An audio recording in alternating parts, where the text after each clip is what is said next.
Imagine a vibrant discussion between people that includes both openness and critical thought in the pursuit of truth. The Purchasing Truth podcast is an experience, a journey, an exploration of the impact that negative messages in politics and the media have on our families, community, society, and nation. Join your hosts, Bill Stierle and Tom to discover new concepts and language strategies that will reveal effective ways of establishing truth. This podcast series will tackle current events, leadership challenges, healthcare confusion, integrity in business, and many other areas that affect us all. Gain clarity and understanding of the various truth perspectives. Welcome to Purchasing Truth.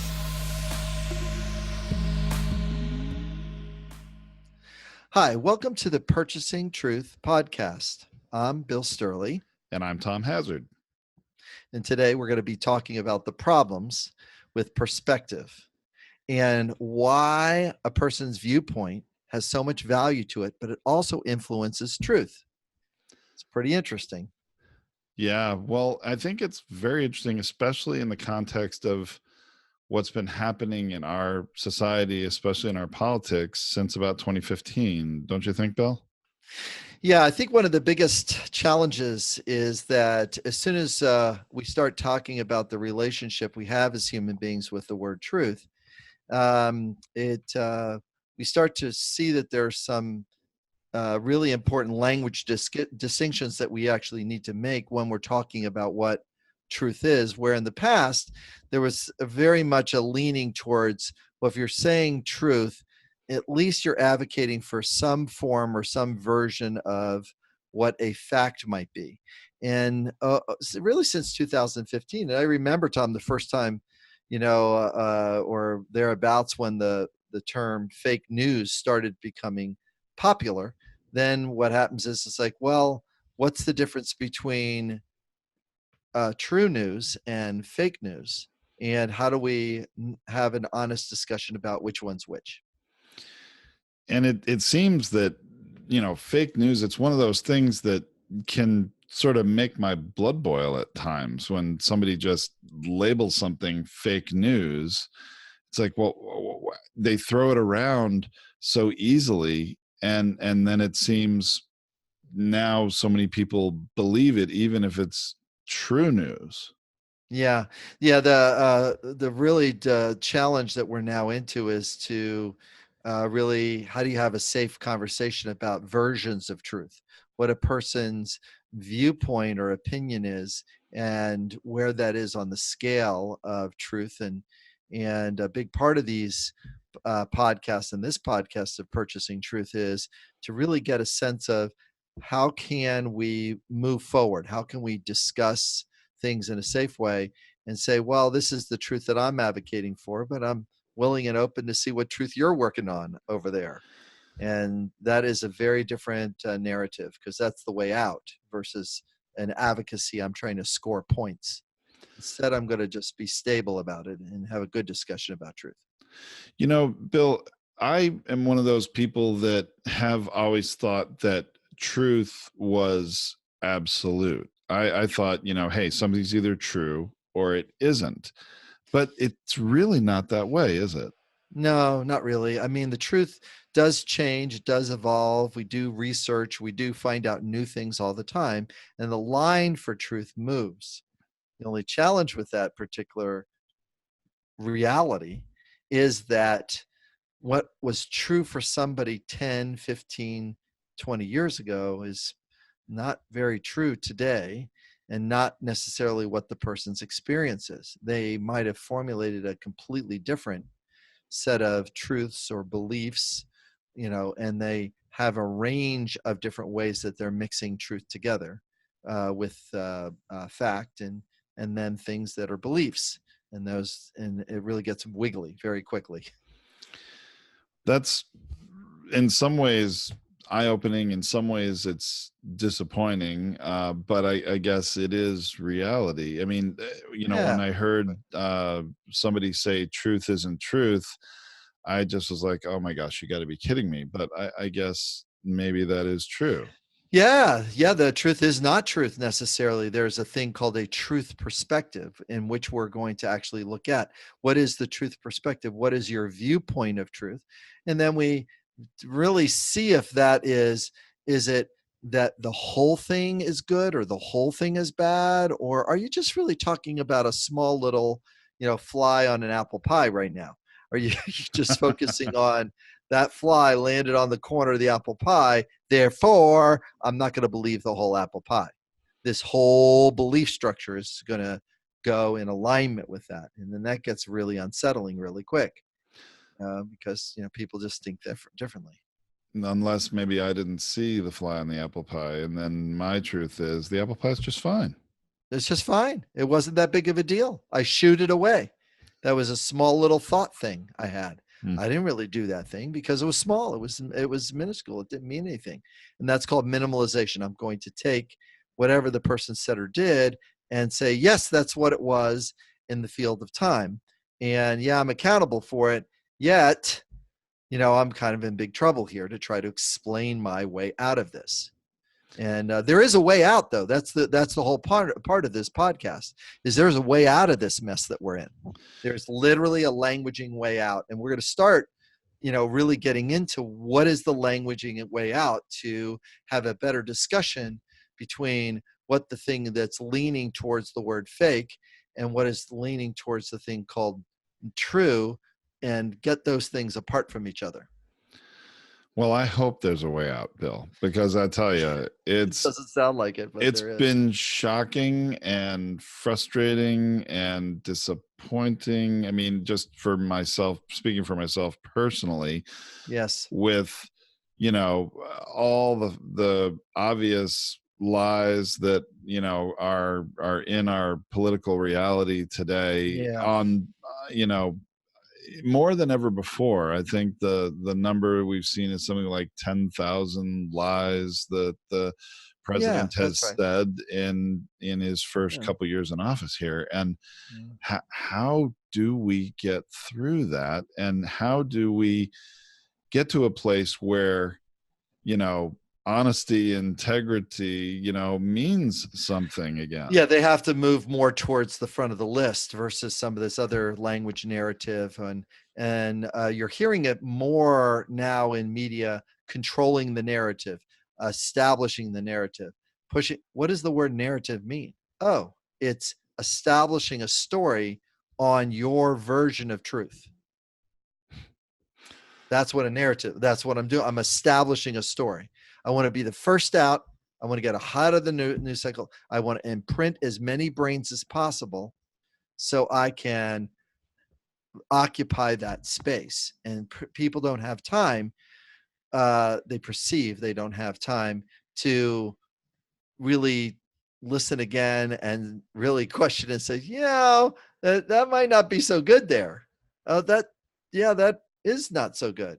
And that's the whole point of the legal system, is to slow down and do, here it comes, investigation and research into what people said or did, what their frame of mind was, what was their intention, what their naivete, or naive people do, unconscious people do all kinds of things that are really junky, but can kind of still go to jail for stuff like that, even if you're unconscious or naive or whatever. And the officer, I was just driving along in the car, I was in the back seat, what could I have done? The answer is get out of the car before the bank robbery. That's what the logical mind would say, but there was a lot of other things that go in with getting trapped in the back seat of the car. And we're gonna see if we could get ourselves out of the back seat of the car and get ourselves into the front seat of the car. Would you like to see how that can be done? Oh my gosh, I would love to see how that could be done. Well, so I mean, it does feel though like it's very hard to trust the news, doesn't it? Yeah. So because trust is now showing up, the primary feelings. There's two feelings that go with truth and trust. Truth, when that button gets pushed, usually doubt shows up. I feel doubtful. My need for truth isn't met. And trust is a little different. I feel skeptical about trust. See, the emotions are really different, right? Yeah. So what happens is that if I start pushing both of the buttons at the same time, truth, trust, truth, trust, truth, trust, the person is walking around in a state of doubt and skepticism, gets overwhelmed with all the other things that are happening in their life, and then throw their hands up in the air and go like, well, I don't know. But, I kind of, voted for this guy. I think I'm going to stick with that vote. It's like, holy moly. That means you're not even checking in, with it. So, Yeah, you're so not the big seeking thing, truth. Tom, and let me put something up on the screen so you and I can see it. Cause I needed to really seriously, I had to inside myself do something around the word truth. I said, okay, I can't take it anymore. All right. So what is the way to do something about it? For truth first is trying to figure out where it is and where it sits. So this little chart I came up with is called the levels of truth. All right. So notice I got these things called levels here. Now all of a sudden it's like, holy moly, right? You can see there's some kind of thing happening here. So first we know that we want to get to and start to engage truth in a different way. We want to get closer to truth as best way we can. All right. That means that there's going to be a series of concepts that are going to come that's going to start close to truth and move further away from truth. All right. So the first and the closest space to be in truth, and it doesn't mean that it's exactly right on target, but it's the closest to truth you can be, is the position called observation. And observation has a relationship with truth because it's something I can see. It's something I can hear. It might even be a thought I have about something. So when somebody says something, I hear you say this sentence, I watch you do this action, I'm guessing you have this thought that's called premeditation. That's a thought. And a lot of times they're saying, yes, this person was premeditated to do the bank robbery because here are the interior specs of the bank vault. Chances of them having thoughts about it before means that was premeditated. I had thought about the thought and then I took an action. Wait a minute, we caught you before you made the did the bank thing. We intercepted something that showed you, we interviewed somebody, we interrogated somebody, and they said, you were planning this thing. All right. So you could see that there's a relationship between observation and thought. Okay. That these things can be true, but doesn't mean it's fully true because I could be looking at something, but guess what? I might not be seeing it. My point of view might not be showing this. And on the internet, there's a picture of, somebody giving somebody else the finger, but it's the point of view is the person was just waving. But on the other side, when you took it from this side, it looks like the person was shooting a bird at them. Say it at you. It's like, oh my gosh, there it is right there. Is that true that the person, well, it depends on your point of view. And that's the person observing. Wow. Well, certainly observation and its relationship to truth makes a lot of sense, but I think it is very helpful to understand your perspective can still skew the truth. Still can. Okay. So with that said, that means that if you and I are looking at, let's say, a wall that's painted, and let's say for the sake of the slide, it was painted yellow, and you and I are standing, a couple of feet from the wall, and I say, hey, Tom, that wall's yellow. And you look at it and says, well, I hear that you're calling it yellow, but what I think it is it is Glidden paint. It's called Desert Sunset. Well, maybe, but Tom, I'm calling it yellow, and you're giving me no, Bill. I know what that actually paint color is. It's this is the truth, and your evaluation is coming with some presumed expertise that you know something about paint. I called it yellow. You called it Glidden Desert Sunset. So you're oversimplifying it. I'm getting more detailed, but they are different degrees of truth. Is that what we're saying? That's right. There's different degrees of truth. I'm kind of right with yellow. I'm in the right family group. But, accuracy wise, you're actually maybe closer. But meanwhile, these are the two positions that are kind of closer to truth until you get to position number 3. It's going to move a little further away. No. It's not Glidden. It's Bear. And it's actually called, sunrise, Bahamas sunrise. That's the kind of yellow it is. You mean it's not desert sunset? No, it's Bahamas sunrise. No, here I got the paint switch for it. I got the swatch for it. Yeah. You're observing this. We're evaluating it. But really, I have the definitive thing. Really? You have the definitive thing? Yes, I do. I'm an expert. I have been painting for some years. People know me as the expert of paint. Now, I am the expert. Well, I'm owning the label and I'm diagnosing myself as the expert of paint. I'm now, not only is my label or my title, I have a PhD in paint, in fact. I didn't know you could get a PhD in paint. Awesome. I would imagine you can. I don't know either. But you could see, though, we give weight to people instead of looking at our own eyes. We'll give weight to a expert. That person's a congressman. Really? What job did they have before they were congressmen? Well, what they had was, they worked over here and they owned this business over here. And this, did they ever study law? Because that's what congressmen are supposed to do, is create laws. No, actually, no. They actually were a truck driver, and then they were really big in the community, and then people got to know them, and then they made it through there. But now they're a congressman. Well, that's a label. That is a identity. And then we're going to wait and give, because that person has communicated the message that we would like to see or hear. They're going to validate our truth about what can be done or what is the best for the country. This is how we got here the way we are. You can see that really, well, all you got to think about is any diagnosis or decision that was made, those other people, whether it's Christians or Muslims or Jewish or whatever distinction you like to stick on them, Hindus or.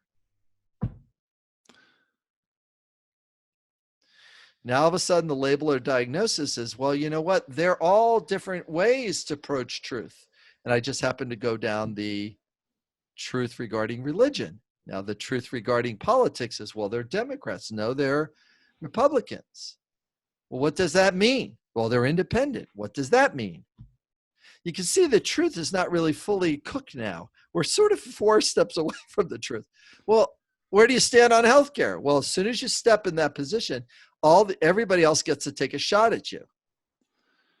Sure, and this is where you get the label of, you're a socialist. That's right. That's right. So now it's not really fully the truth, and we're not even seeing using the word definition. We're just sticking somebody in a box.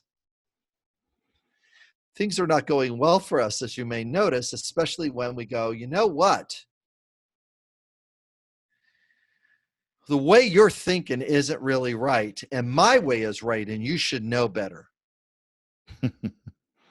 Now, you could see how a criticism of one group or another can come back around. Didn't we just talk about we can't run up the debt? Oh, my goodness. But Yeah. Wait a minute. We just ran up the debt. What has been hijacked is the truth about what the initial argument was. But because I am already in this identity, I am now wiggled over here. And then my truth, my thing inside the box is like huge. I can see it. My way is right. You should. Now it does. And this is the way the truth is. Now what happens is that different people might be closer to what the fact is, might be closest about what the person's done or what the person's thought motive is. And it's almost like we need to actually expand our language and be a little more specific to say, well, what true news looks like is we're closer to this truth at this point in time. We're moving away from that truth that was talked about in the past. And this is the new truth that we're experiencing. Right now, I'm giving talking points to newscasters right now because they don't necessarily know how to navigate the ambiguity of truth. I agree. Isn't that I see that a lot in news, where newscasters they're doing a lot of what they call, sort of, for you listening on the podcast, air quotes here, is fact checking, and they try to combat somebody's else's truth with what they believe are the facts, and it doesn't seem very effective. No, a fact will never beat an illusion. There's no doubt about that. A fact can't penetrate because there's only one position for fact to occupy. You're really close to the truth. And meanwhile, we've got all this language sitting on top of it that is skewing what the person can hear and experience and go through. Their perception and perspective is being shifted. Once criticism shows up, the next level that gets us away from truth is a blaming type narrative. That's what shows up next. That means the way blame works is, my way was right, you should have known, and what's wrong with you for not knowing? So now we've got some big trouble. It doesn't now matter what the person has set up here. We're still arguing between 4, 5, and 6 right now. 4, 5, and 6 degrees separated from truth. Is that what we would say? That's right. We're actually away from truth. We're not actually, we're arguing on the illusion part of this equation. And the seventh part is that when we really start collapsing down, then it's a shaming narrative. It's a shame, plus I'm a bad person, plus we're a bad person, plus mind reading. I should have known. How could I have not have known? Boy, they should be ashamed of themselves. Ashamed of themselves? No way. They're advocating their label and their diagnosis. There's no shame there. I'm just saying this thing, but I'm creating a disconnection or an illusion to show up. And instead of being in the observer position up here, what I'm doing is I'm creating all these different meanings and I'm making up a meaning for the story. So whether it's a news person that's trying to create a story or a story of engagement, what they're missing is that doesn't help us either. It doesn't help us get your version of your belief, of your speculation, doesn't necessarily help us get closer to the truth. What helps us get closer to the truth is the ability to speak in observation and get used to dropping the language of judgment and criticism, and do some scary honesty with integrity of, you were just doing the best you could to win, not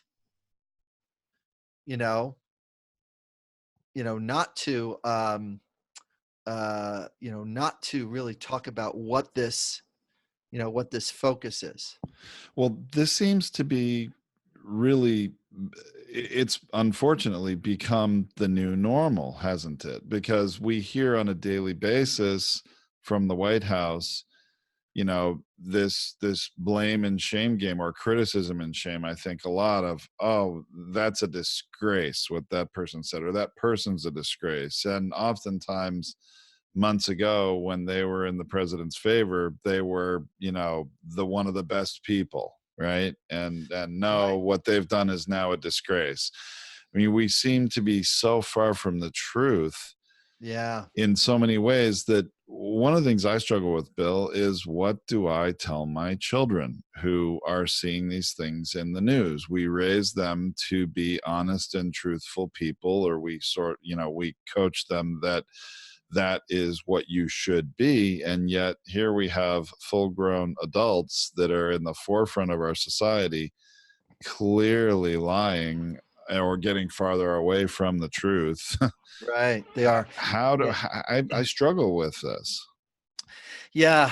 What do we tell our children, and how do we instruct, and how do we provide a perspective? Is we want to keep our language closer to observation and and closer to evaluation. So it might sound like, this is what this person says.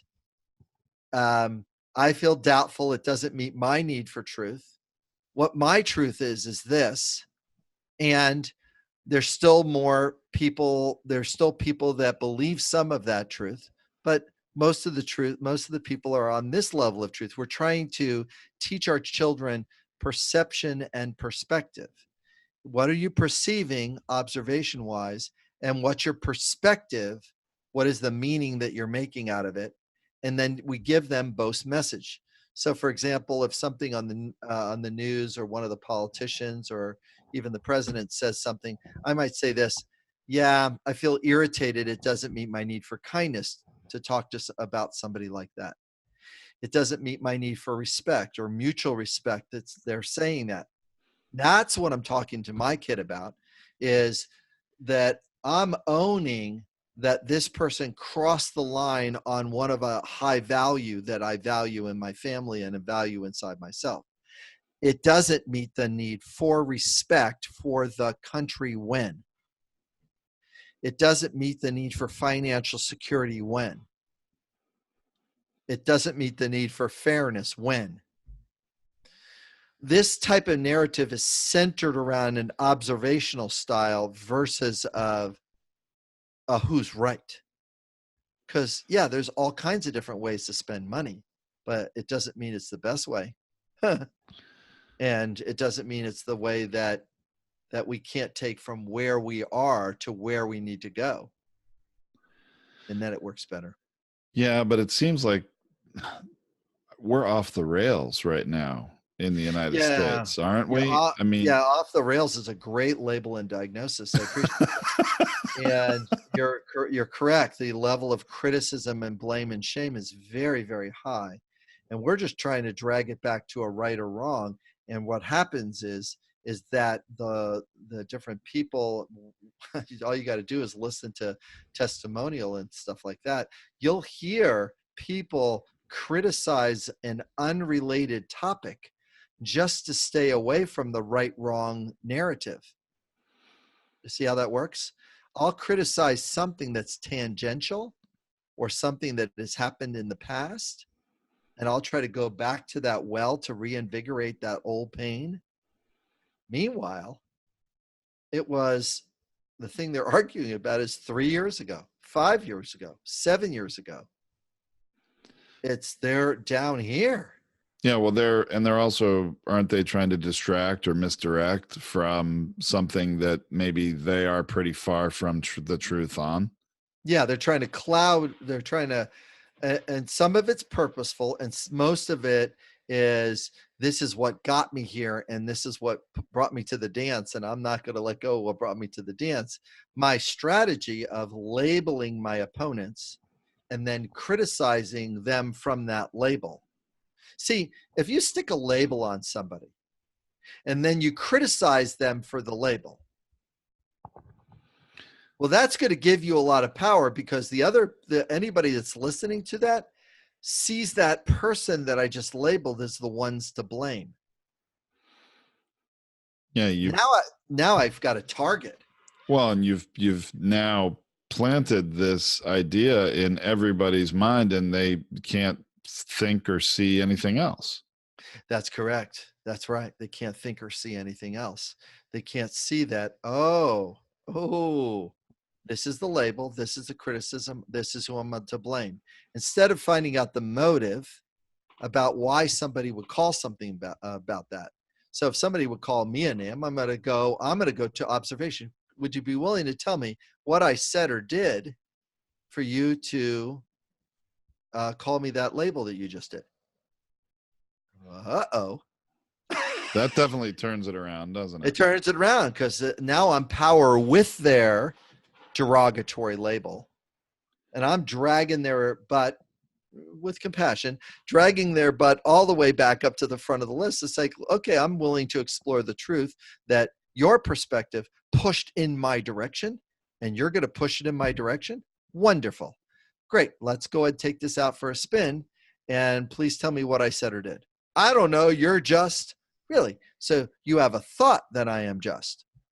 Yes. So tell me what I said or did other than your thought. Well, all Democrats, all Republicans. So you have a thought, not me specifically, but you have a thought that a Republican or Democrat, they all think alike. Is that what your thought is? Well, no. Well, tell me what I said or did. Wow, Bill, this is so enlightening. I mean, you're really demonstrating how you can, I guess, defend yourself, but also sort of turn the tables and go on offense when somebody labels and diagnoses you. It seems that no one was able to do that against Donald Trump in his primary challenge. I mean, all the labels he threw out: little Marco, Lion Ted, get the crooked Hillary. I mean, this is his mojo. I mean, this is his mojo is that if you label something, I mean, good branders. I mean, this is the shadow side is you stick a label that's not true, and then just keep broadcasting it until it burns into people's brains. And then the way that corporations do it, that what they're trying to do is they're trying to get their brand to occupy a space in your brain.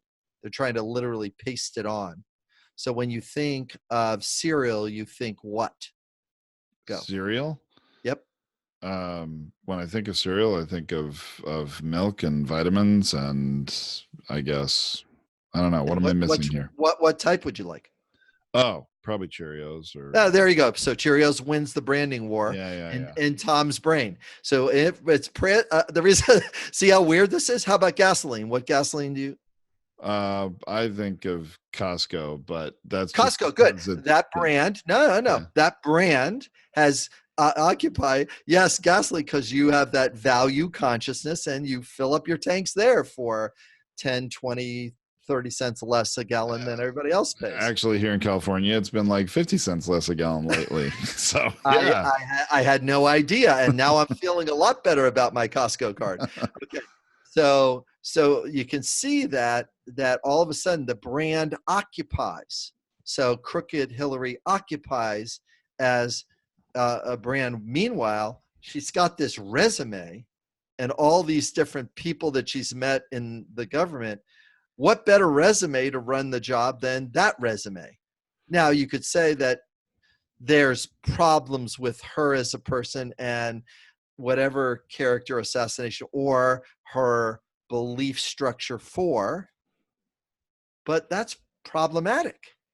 It's problematic because we're still not looking at what the issue is and what the person's beliefs are, and from an observational place. It's not me advocating for Hillary right now. It's not me advocating for or being against Trump right now. It's me taking a look, and you and I taking a look at how truth gets purchased through these languaging tactics.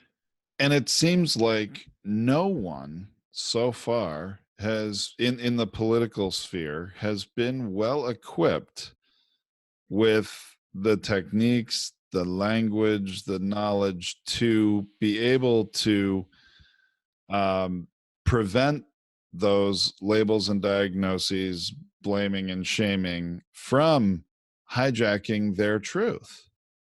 That's correct. That's right. They're not aware that they have to create their own label and their own brand identity in order to stand up to his brand identity. Or to help drag him back up, as you were saying, or to help drag him back up, to have a truthful discussion about what does fairness look like, instead of here's how I played by the rules that were broken to my own advantage. Yeah. 'Cause that's, So if they come back and start throwing facts at him, they've lost. yeah, you can't really do that. You have to actually have to draw his tactic out, because his tactic is a shame tactic, a blame tactic. He really basically kind of spends a lot of time 4, 5, 6, 7, 4, 5, and 4, 5, and 6 mostly, and then he calls the other people wrong, that because he's framed the story and framed the narrative from 4, 5, and 6. Bill, this seems like such a mess that we're in. It does like a lookout mess. That's a good label. It is messy, and it's messy unless we take it one sentence at a time. So we got to take it one sentence at a time. Mess means we have a need for order. Mess means that we have a need for integrity. Mess means we have a need for truth that needs to be told in a better way. Mess means we need to have a better sentence to truth to power, truth to responsibility and identity. Because clearly, if somebody has elected us to be a congressman, it doesn't mean automatically that we have the wisdom and knowledge and experience to actually execute the job. The founders didn't make it that anybody that you have to have a degree in political science or a law degree to be a congressman or a senator. No, you just have to get elected. You just got to get elected. And the idea is we want a diversity of voices. We just don't want all the people who know how to manipulate the law, or we don't want all those folks in charge. We want to have at least the people, somewhat of the people's voice, the common people's voice in there somewhere. But it'd be nice if they knew how to do it, and then and did the second part of it, which is the ethical problem, is then they have these knowledge about what they're supposed to be doing in their job, and then be in touch with what their constituents want, not the few constituents that are paying them, but the multitudes of constituents that voted for them, and get them to be in the game fully. So that's really closer to where the observation is. I'm not even judging. I know how we got here, but the challenge is we've got to actually walk our way back closer to observation. What did the person say? What did the person do? What was the person's thoughts? Tell me what your thoughts are, and let's have a discussion about, I have this thought is this way. Tell me how your thought has been formulated. Look at how that takes a little bit of extra time.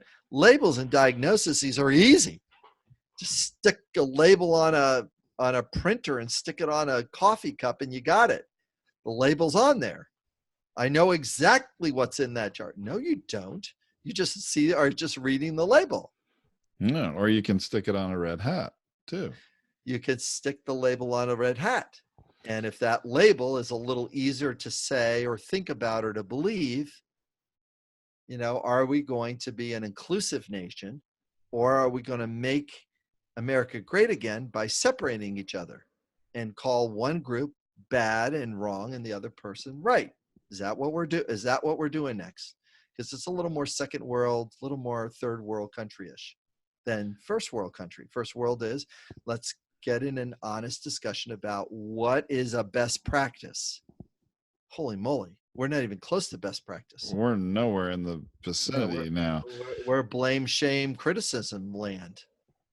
That's where we are right now. So it's really, really tough. So it seems, Bill, like there is a way to turn the tables. Yeah, the turning the tables is staring down the illusion of the meaning that's being made up, and realize that it's that these last 5 constructs, we can back ourselves off a shaming narrative just gently by going like, okay, where is the target? Who is the person that's saying the thing? Okay, Here's where the criticism lies. What we should have known and shouldn't have. Okay, where did the labeling and diagnoses start? Who got put in what box? Great. Is it right or wrong that we put them in that box? The answer is, well, no, not if we want to have inclusion and have a healthy conversation. It doesn't. Okay. So we got here. All right, how do we evaluate what our choices are moving forward?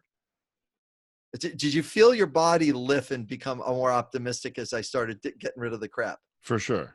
Isn't that weird? Yeah. That is weird. And all I'm doing is moving slides. All I'm doing is adjusting the slideshow to take off blaming and take off shaming and take off blaming, take off criticism, take off label and diagnosis, take it off. What we're left with is an evaluation of how can you balance fiscal responsibility with the general stability and care for the country, for all of us that happen to be in here. How can you accurately assess immigrants coming here and assimilation into this country? And what steps are you going to do to get that to take place? Not that they're coming in with their bad stuff. In fact, there's more bad stuff that's being created by the people who have been here for a long time than the people that are coming here. And that is a factual measured thing. I have a number for that. There's a crime stat for that. So, and then once you get to the place of observation, you go, okay, all right, what do we want to say? What do we want to stand for? What do we want to do about those things? And what are our best thoughts in a collaborative way? What's it going to look like? And that's the closest we're going to get to truth. And then we'll bounce to evaluation. We'll bring some judgment in, and then we can back it back up. Okay, sounds good. All right, let's go ahead. What do we want to say? Let's evaluate that. Guess we could do it this way. Do it this way. You know what? I think we're going to do that. But to drop down to label and diagnosis, you see, it gets harder when somebody gets put in the box. Wow. Yeah. Gosh, Bill, there seem to be so many layers to it. And it seems in America currently, we as a society are allowing purchase to, I'm going to say it again, in America today, we are allowing truth to be purchased. We are. And people don't know it because the truth being purchased is because as soon as you get into this spot, this is the rabbit hole that's really hard to dig out of. You got to set the shovel down, because all of this language down here is a form of illusion. All of it is. And seems so scary that so many people believe the illusion. There's got to be a lot of reasons why that is, that we could take some really deep dives into, I'm sure. That's right. I think that's a big part of the Purchasing Truth podcast, is to really keep the conversation as close as we can to observation. Yes, we're going to bounce out and do some judgment and a little bit of labeling, and then bounce back up to what can we say or do to get it to go better. And that's the good reason why to listen in and read the blogs and all that kind of nice stuff, because then at least we can deal with anger or deal with all the different, experiences that people go through, and how can we talk through and have that experience that would make a big difference. And then deal with the different beliefs that we have that are fixed in labels and diagnoses and the judgments that we have about those, and we can back it back up again. So. And it would seem if we equip ourselves with the right language and change the way we speak to each other, if our politicians could learn and change the way they speak to each other, that's right, we would probably have a much more productive government and actually society, because there's a reflection in them of what's happening in the people, I think. Yeah, you could do with these languaging tools, you can definitely do a lot better with scary honesty. You can actually face things down. In my mediation practice, I am consistently facing down the voices of judgment and criticism, and I can watch people and blaming and shaming. I watch the language come in my direction. It says, listen, I'm not really sure if I'd like to do that in my life. thank you very much for offering, but, let's see, this is more my truth at this moment. This is what I'd like us to do. Hmm. And it's like, whoa. It's like, how did, because people will try to use language there in order to try to talk people into doing all kinds of stuff. And, it's like, it's not that fun for me. And there's no influence. Thank you very much, though. So. Well, Bill, that I think is a great segue into, you mentioned briefly there, you mediate things for people, Yeah. corporations, all that. Let's talk for a minute about why you're here. Why are you really well suited to host this podcast and take our listeners on this journey of understanding how truth is being purchased and then how we can get through and get out of this? Well, what gives me unique qualifications is, time, hours and hours, clearly over the 10,000 hour mark on 3 specific topics. Number 1, why do people think the way they do? Why do people behave the way they do? It's number 2. And number 3 is, how does a person's beliefs affect how they think and how they behave? And I bring that to my consulting, my training, my mediation practices, and I teach people how to communicate in a way that is more power with a person rather than power over a person. Because as soon as you're in power over, yes, you could get a win, you could get a temporary win or a couple of them, but man, the cost moving forward is very, very costly, very costly. So, and you can say that, well, the legal system works really slow and all I got to do is stretch this out. It's like, no, now you're in a prolonged dental appointment. Life's too short to live in the dental chair getting a root canal for 2.5 years on a divorce mediation or a business case, a class action case or something. 4 years, 8 years. What are you waiting for the person to die so you don't have to pay them? And the answer is, yeah, actually, that's what I'm doing. It's like, yikes. So, yeah, regrettably, people are putting their needs ahead of the needs of others and using these languaging tools to get it done. So, and Bill, doesn't empathy play a big part in this and sort of approaching this even to somebody who would demonize you, bringing compassion and empathy to that discussion? Isn't that a big part of, cutting through what they're doing and getting to a better place?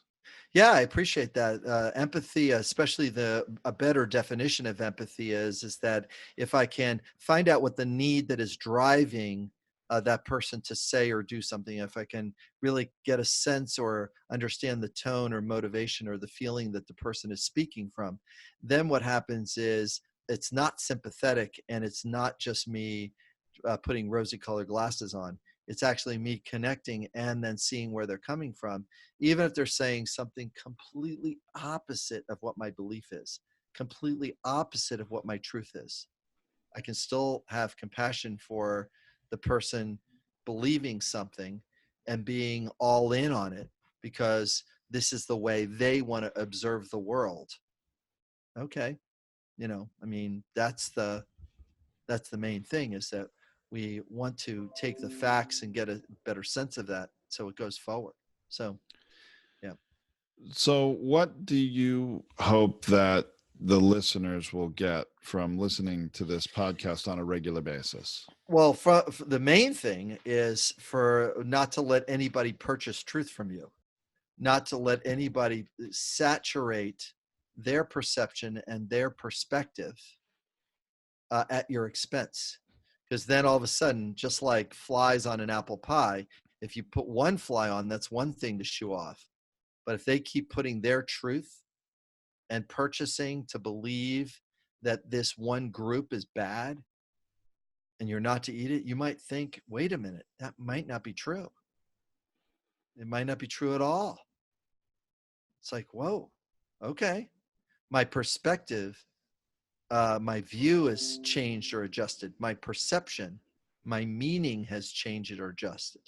The proportion of the importance of this thing I'm valuing versus this other thing I'm able to have a scale that truth exists on, rather than, trying to advocate, for an illusion that I'm blaming or shaming somebody else about because one person did it. So it's really, really, really, really valuable. Well, and I'd like to share also, why I'm here a little bit, if that's all right. Yes, And please. so to all you listening, my name's Tom Hazard, and I am actually a student of Bill's in many ways. I've known Bill for a number of years, and learned that communication skills are incredibly valuable to me. I wanted to improve my communication skills for my business, and actually hired Bill, consulted with him for a long time, and Yeah. learned to be a more effective communicator, to be a better salesperson, among other things, for my business. And learning many of the things that you are going to learn by listening to this podcast, going pardon me, I gotta restate that. We're gonna have to edit this. Sorry, guys. Well, just to um, be an observation of your experience, the things that you learned, the way you're talking now being different than the way you talked in the past, the way you're approaching things now, your thought structures have changed. Sure, and I have a much better understanding of other people now based on what they say and how they think, and how best I can communicate with them to be productive, to put them more in a condition to say yes, to be more agreeable to things I may suggest or offer them. And you might say, oh yeah, you've learned how to manipulate people. Well, I mean, maybe there's a degree of that. No, actually, it's the opposite. You're doing power with a person, not power over a person. That's the difference between the word manipulation and the contributing. It if you have a product that you're selling to them, and if they buy it, it will better their life and put more money in their pocket. Wouldn't it be helpful if you got them out of their own way so that they can have a better life? And the answer is, well, yeah, because Yeah. you know what? You're in service to the person. And that's the greater truth to it. And if it meets the need for fairness and you're in agreement and they're in agreement that it was well worth it, I think that's called like the triple win. you No, know, you're absolutely right, Bill. Yeah, and poor choice of words on my part. But No, it wasn't. It actually opened up one of the podcasts that we could do around how manipulation, abandon, some of these tragic words could be thrown in. And you go like, oh my gosh, I am in a label bucket with a word I don't want to be a part of. And this is just a moment of just catching that. So and not judging it. Oh, by the way, when you said that, oh, that was really great. Poor choice of words. You yeah. actually blamed and shamed yourself just to go off the podcast that we just completed, and you went right down the scale, and I just backed your You butt up brought there. me back up. Just, It's amazing. it's like, you don't have to wallow down there, Tom. Think I'll just save you. I'll throw a rope down. We'll pull your butt back up. It's like Well, that's a good moment. that is a good moment, and it's an authentic moment in It reality. is. So I mean, to all of you listening, I am still a student of Bill's. I mean, I have learned from him, and I use what I have learned every day in my business. And I think you're right, helping people get out of their own way is Right. a very good way to put it. I mean, Yes. if somebody doesn't want to do what you suggest, they're not going to do it. But That's if right. you help That's them right. get out of their own way for their own benefit, and as long as it's a win-win, then it's a That's right. wonderful place to be. And I Yeah, really do enjoy it. So, um, what I hope that all of you will get listening is, a better understanding of yourselves, of this right. world that we are living in, how you may be able to make sense of it. I mean, obviously I'm still learning. I still Yes. Yeah. struggle with these things today, but I know I'm a better person for having worked with you, Bill. And I'm really excited to be on I this appreciate that. journey with you. And Mhm. I sort of, as Bill and I were talking about this podcast and doing this together, before starting to record, I was like, well, I'd like to be a part of it with you, even if I'm like you're Andy Richter to you are Conan O'Brien. I'm your sort of Yes. sidekick or facilitator, and I see myself It makes a big also. difference. It does. It's a lively conversation that way too. Well, Yeah. yeah, and I sort of see myself hopefully as a bit in the listener's shoes, and Yes. helping to ask questions of you, Bill, and bring out these things that I know are so brilliant, and I honestly believe will be very helpful to anybody listening, and very helpful, I hope, to our society and our country on a whole, because I Yeah. personally have been so frustrated with where our discourse has sunk to in Yes. this Yes. country, and we are better than that, I believe, as Yeah. a nation. Yeah. I think this is going to be this purchasing truth, as a part of restoring America to something that has an inclusive quality to it, that uh, we don't have to like dilute the message, but we have to advocate for what is most important to us regarding mutual respect, and how we're going to provide protection for those people around us, that's a part of our national tribe. So make a big Wow. difference. Awesome. And, obviously there's so much going on in the political world that relates and are easy examples to talk about. I'm sure we are going to talk a lot about those, but I Yeah. also think there are other examples that are apolitical. And, for instance, Bill, some of the, mediation things that you have done, or, communication consulting that you have done, there are some good examples there that are really outside of the political realm that I think will help people as well. And but definitely, we're not going to shy away from politics. I want people to understand that, because I think Yeah, I that's the appreciate that. reality of it, Yeah. don't Yes, I you? think so. Yeah, I think we need to step in, just get in the fire, and bring the tools in order to create a healthy, truthful narrative that includes these three measurements of perspective and perception and proportion. We need to bring those things in, so that when somebody says something, that we don't have to become adversarial about it. We just stare it down from observation and evaluation, and then just create a gentle judgment about it. It's a little bit more like this, and then put it in proportion. Is this kind of a level 5 truth, or is it a level 3 or 2, or it's really out there on the margin? And not set that marginal item next to something that's like an 8, 9, or 10 truth. That's problematic, and and regrettably, that's the new healthy dialogue we need to be in. Absolutely. Yeah. It is. Yeah, I think Well, so. I am super excited to be doing this with you, Bill, and I am Yes. very excited for what I know because of my own personal experience. I don't Yeah. have 10,000 hours in this. Maybe I have something shy of, 1,000. I don't know, in It- applying some of these yeah, things, good. Right. but it's truly enhanced my life and my understanding of myself and other people, and it's Yep. just such a positive thing. That's what I hope people will get out of it, and then, like we said, hopefully not allow their truth to be purchased so easily. Yeah. Yeah, I appreciate that. And Yeah. and there's so many layers to it, it's really hard to explain, but It is. we'll start taking deep dives into We aspects will. of this in our Awesome. upcoming episodes. All right. Well, this will be a lot of fun. Okay.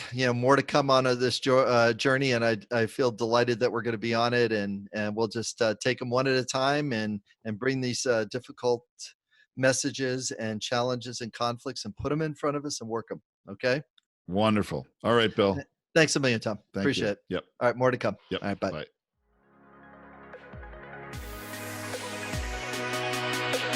Thank you for listening to this Purchasing Truth podcast.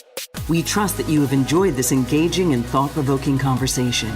Our hope is that you've received value, found clarity, and broadened your truth perspective in this episode. If you did, leave us a review or visit our website, purchasingtruth.com. Join us again for another informative and content-rich discussion here at the Purchasing Truth Podcast. Don't just accept whatever information comes your way. Join the discussion. Discover your own voice. Purchase your own truth.